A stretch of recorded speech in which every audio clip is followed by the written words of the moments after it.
Ама колешке Даниела, нема потреба од нервоза кога ви покажувам дека вие сте подпишано со барање на тој закон, тие измени да се слушат. Јас ја разбирам вашата нервоза, ама студентите многу добро паметат во тој момент што се случуваше и кои се избори во тој момент по наша реакција да не им го укинете правото на илјадници студенти да бидат корисници на субвенциониран студентски оброк. За денеска да излезете и да барате покачување. Ние сме во апсолутна комуникација со студентите и она кое што го направивме е токму тоа што вие направивте, оби да им го скратите, ние да го прошириме опфатот. Со вас тоа никогаш не беше случај. Толку се излажани од ваша страна, толку не ви веруваат што дури некој пат мислам дека сте комични на оваа говорница кога зборувате.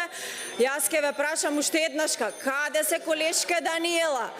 Студентските градови кои што ги ветувавте? Каде се зградите на Финки и на ФФК кои што ги ветувавте? Каде се реконструираните студентски домови кои што ги ветувавте за студентите? Нула реализации. Сега вака да се однесувате лицемерно, на вистина нема да ви дозволам. Се што ви кажав тука беше со бројки, со факти, со аргументи. Јас ве разбирам дека имате нервоза, но кога се зборува со факти и со аргументи, ве молам малку да сте попарламентарни и да се слушаме.